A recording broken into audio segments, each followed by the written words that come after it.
Hi, I'm Josh Curving, and welcome to another Death Battle prediction video. But first, we have Jiraiya versus Roshi. Honestly, this was a pretty good episode.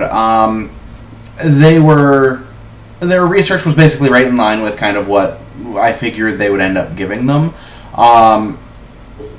Though, that said, they did kind of shuffle things off with the Tournament of Power stuff with Dragon Ball Super. But, overall, they kind of covered all the necessary bases, and it was a very good fight. The animation was actually really good, and I kind of liked the setup with how Roshi kind of just walks in and he's like, I've never been here. It was very good, very funny. The only complaint that I really have is that I think the ending should have been altered in some way to kind of make it a bit more clear as to exactly what's going on with that. Like, for example, I've seen a lot of people, actually, they react to the ending as it being like, I have no idea what happened. Well, I personally understand that, obviously, Jiraiya, Roshi was going at him, Jiraiya did the frog chant, and kind of, took his soul out there, but then Roshi's momentum kept him going, and he just killed Jiraiya. While I do get that, it is kind of a strange way to end the fight, and kind of makes it a bit unclear. Now, I get why they did that. The reason why is they want to include that ability, whereas it's kind of an ability it's hard to use without having the person win with it. And I can absolutely understand that. It's why you have things like the Evil Containment Wave that was splendidly used against Gamabunta. If I was going to make the change as to how exactly I would change it, what I would do is I would have Roshi use his hypnotism and mind reading that he can do, and then have the Frog Wave Chant show up as a part of his mind reading, part of his understanding of how the situation would play out.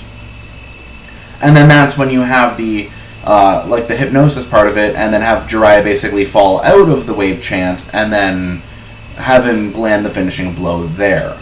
I think that might have been a better fix. It would probably have been better received at the very least, and it's absolutely still a fine way to end the episode.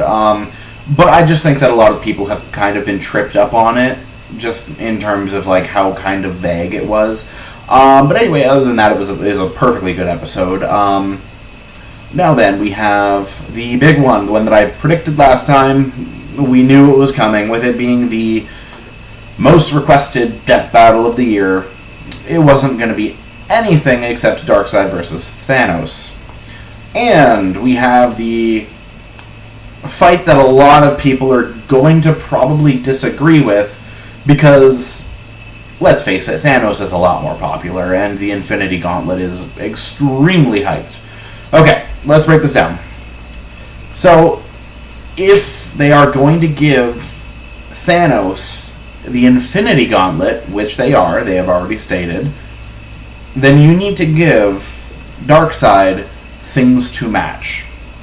Now, here's basically how the forms per se work in this case.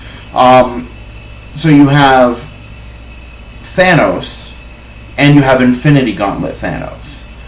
But then you also have Darkseid, True Form Darkseid, and Anti-Life Equation Darkseid. So, we have these three forms. Now, you might be pondering to yourself how exactly these forms stack up to each other. Generally, how it is accepted is that if you give both of them no MacGuffins, Darkseid base form completely kills Thanos base form. Thanos actually lacks a lot of capabilities and such for when he doesn't have MacGuffins for the most part. And including things like, I remember there was one time where Thanos fought a alternate universe version of himself who had essentially cleared out, every entity in the Marvel Universe. The reason why this doesn't quite work is because, King Thanos or something like that, he had used the power cosmic and completely murdered tons of things. However, when he and main universe Thanos had fought, he had resigned to only use his own physical strength. He did not use the ability that he used to clear out most of the Marvel Universe. So you can't justifiably scale him to killing things like the Living Tribunal. So that's kind of out. You wouldn't scale his base form to that. Now, so Darkseid has a lot more capabilities that put him on a way higher level than base Thanos. But that's not really what we need to look at. We need to look at what happens when the MacGuffins get brought out. So then we have basically the Infinity Gauntlet, which I'm assuming is going to have all the Infinity Stones, naturally. But Darkseid, his next strongest form is his true form, which this is actually the really debatable question. Because with Darkseid's true form, he actually achieves far greater power than basically almost all of the characters in DC for the most part. I think they had some really, really stupid method of beating him, beating his true form. Superman sang or some shit, and made it, the frequency that he was singing at resonated weirdly and destroyed his true form. So we've really never seen him get taken out without anything like hacks or complete bullshit for the most part. And then we have Infinity Gauntlet Thanos, which is... It doesn't happen very often, mind you, but it basically happens once per continuity, where Thanos gets the Infinity Gauntlet and murders shit. So this is pretty debatable. I've seen it kind of argued both ways. I personally am of the mind that that Infinity Gauntlet Thanos probably can defeat True Form Darkseid. But that brings us to... Sorry. My apologies. So that brings us to anti-life equation. And that's basically where this whole thing breaks down, is if we literally take the two at their strongest forms, then unfortunately Thanos doesn't have what it takes to stand up to the anti-life equation. And I don't see them giving Thanos the Infinity Gauntlet without giving Darkseid the anti-life equation.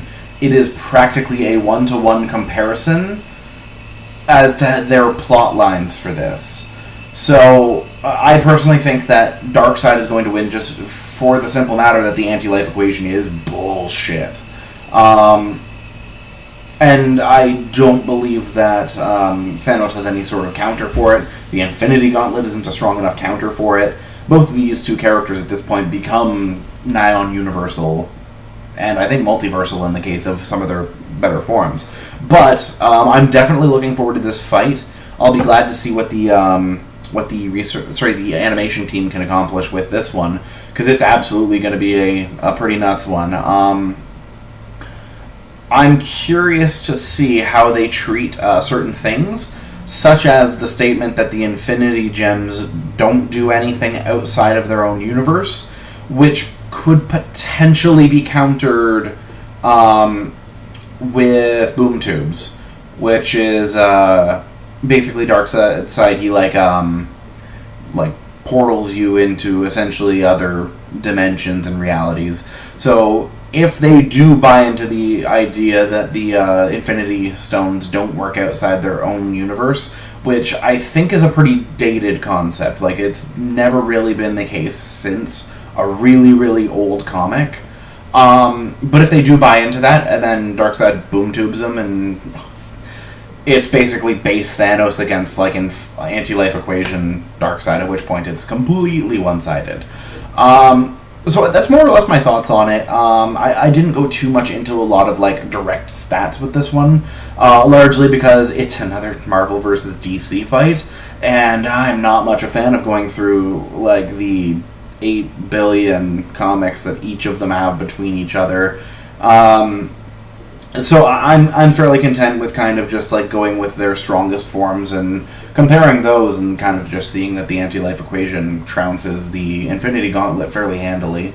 Alright, now I will see you guys for the start of season, 6 we're on, I think? Oh god, are we on 6? Okay, I will see you at the start of the next season when we hopefully get a really, really good fight. I'm hoping it's not the one that some people are saying it is, which a lot of people think that we're going to get Ruby versus Maka Albarn soon. I don't want that yet. I am still thoroughly of the mind that we should be staying the fuck away from putting Ruby characters in Death Battle so far, because that show just is nowhere near done, and just the plot is just still steadily moving forward. I just think upgrades are kind of right around the corner, and to more or less put the characters in now would kind of screw with things a bit, because you're just kind of portraying them as weaker than they probably will be. That said, you could absolutely use characters like Pyra, or Pyrrha? I've been playing Xenoblade 2. I can't remember which one is which. So, she's not coming back, so that should be fine.